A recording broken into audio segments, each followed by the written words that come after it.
What's up, guys? We're going to be breaking down the three most common misconceptions around RSUs or restricted stock units. So if you receive RSUs as part of your compensation, you don't want to miss today's episode. Welcome back, guys. If you like today's content, be sure to hit that like and subscribe button so you can keep getting content just like this.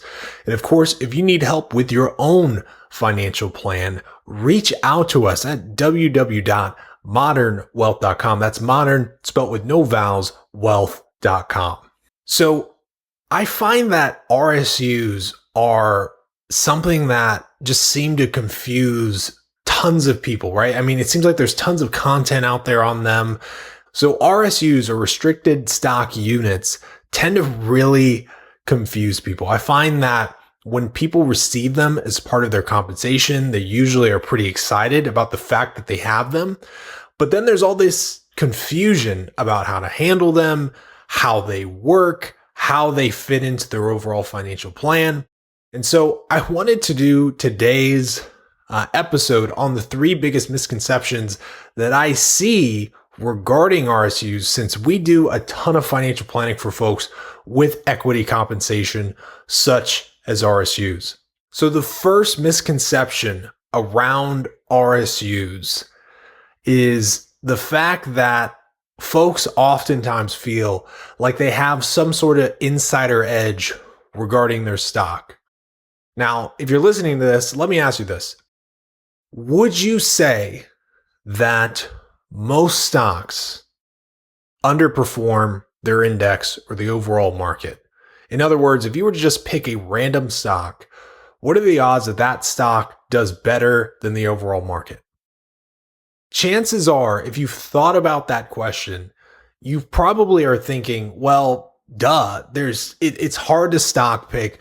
Obviously, if I were to pick an individual stock, it'd be difficult to outperform the overall market, right? Which is a big reason why people tend to have the belief that you should hold something like an index fund, have a very diversified portfolio, because stock picking is a difficult thing to do.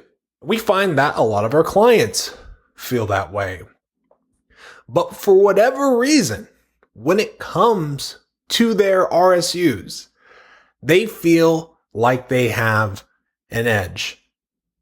And I think that is the big misconception, feeling that you have some sort of edge and that your stock, your company stock specifically, is going to do better than the overall market just because it's your company stock. And this ends up burning a lot of people, because the reality is that most of these stocks end up underperforming. Right? Of course, there's, people that work at NVIDIA that have made a boatload of money, right? Or you hear about people that worked very early on at Facebook that have made a ton of money. But people tend to feel like, yep, that's going to be me too with their equity compensation. And the reality is that it's probably not going to be you.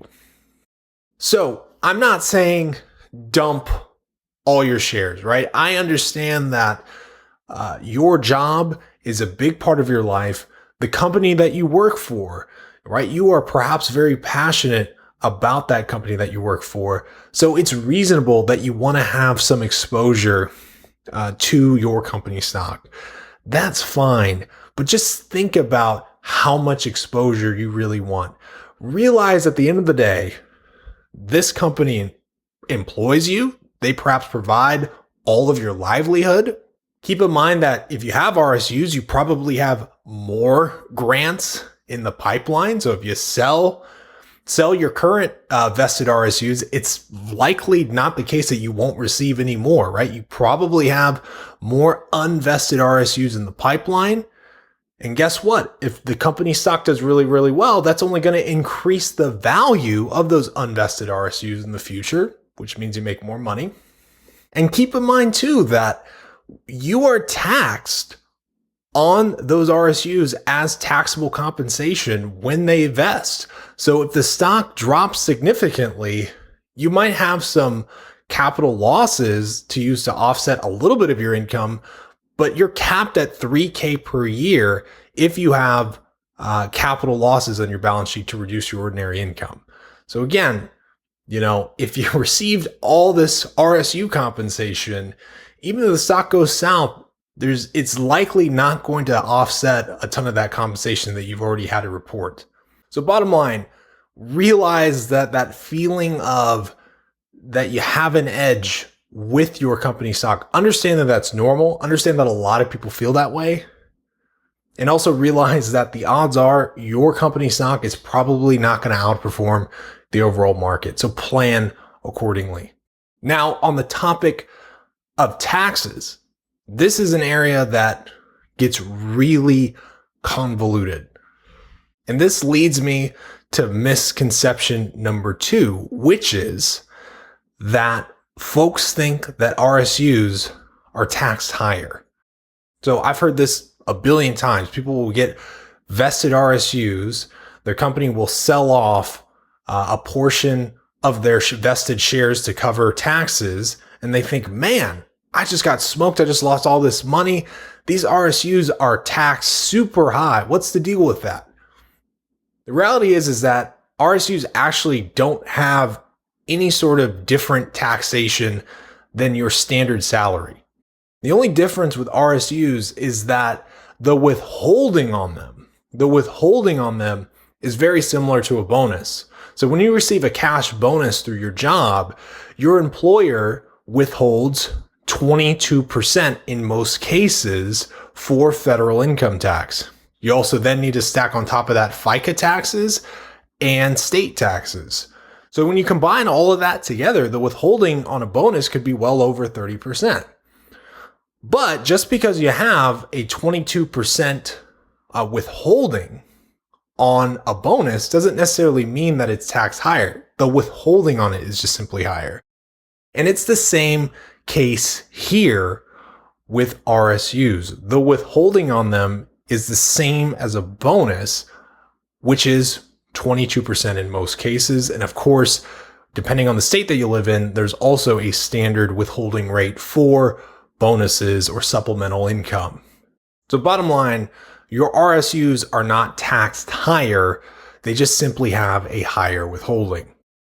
And this also is a very smooth transition to the next misconception, which is that you don't have to do any tax planning around RSUs. And when I say tax planning, there's a couple different elements to this. So let's first start off with the withholding piece.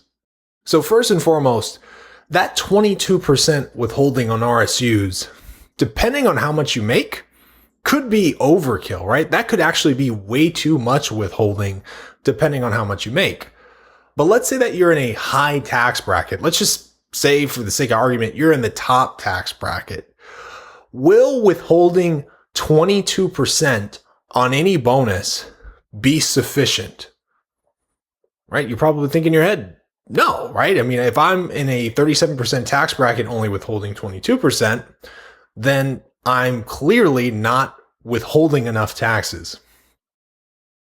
And if you're thinking that, you are on the right track. The reality is that when folks are making really, really good money, right? They're starting to make 400, 500,000, right? And up, right? Really stacking the big bucks together.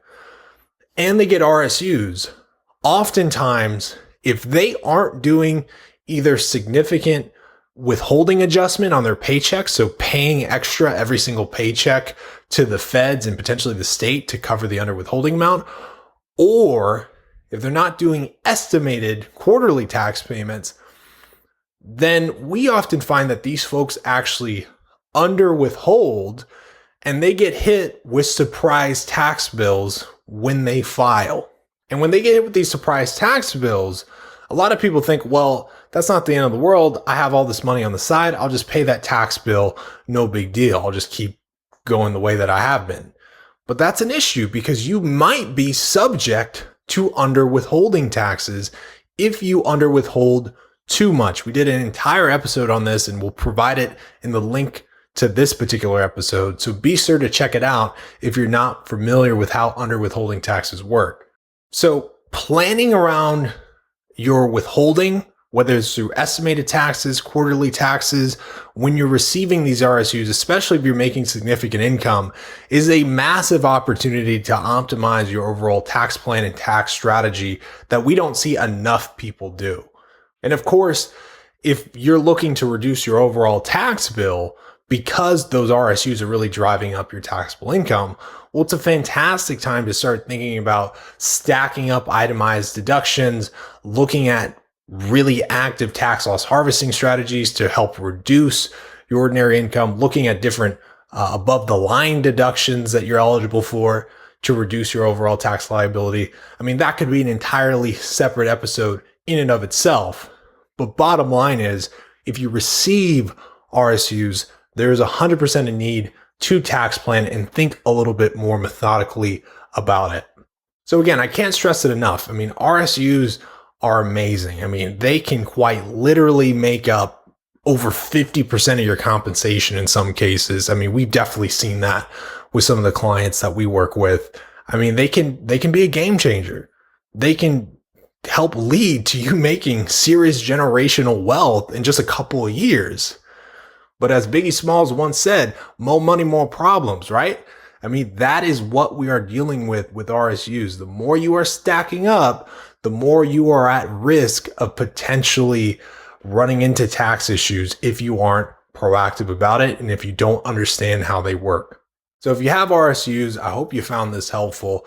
If you have RSUs and you actually need that tax plan, reach out to us at www.modernwealth.com. That's modern spelled with no vowels, wealth.com. We'd love to help you out. Been a ton of fun, guys, and we'll see you next time.